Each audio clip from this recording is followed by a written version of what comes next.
বড় লোকরা বাচ্চাদের যেভাবে বকে। ও মাই গড বেটা, তুমি কি পাগল হয়ে গেছো? এত দামি ল্যাপটপটা তুমি ভেঙে ফেললে?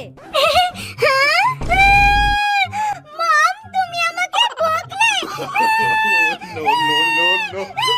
I'm so sorry বেটা, please don't Cry. I am so sorry. একটা সামান্য ল্যাপটপের জন্য আমি তোমার উপরে বেশি জোরে চিৎকার করে ফেলেছি বেটা। সো সরি, আমি সত্যিই বুঝতে পারিনি। ড্যাডি আসুক, সব বলে দেবো আমি। এই রে, আচ্ছা ঠিক আছে, চলো তুমি আর আমি আজকে শপিং করতে যাব। ল্যাপটপ থেকে শুরু করে সবকিছু, তোমার খেলনা, রিমোট কন্ট্রোল কার, সবকিছু কিনে আনবো। হ্যাঁ, রিমোট কন্ট্রোল কার, খেলনা সব কিনে দেবে? আচ্ছা ঠিক আছে মম, ড্যাডিকে আমি কিচ্ছু বলবো না।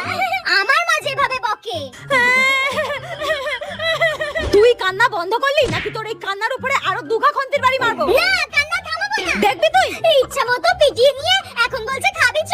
আমি খাবো না, যাও। চুপচাপ গিয়ে ভাতের থালায় খেতে বসবি। কান্না দেখাচ্ছে, আজকে তোকে মারতে মারতে মেরে ফেলে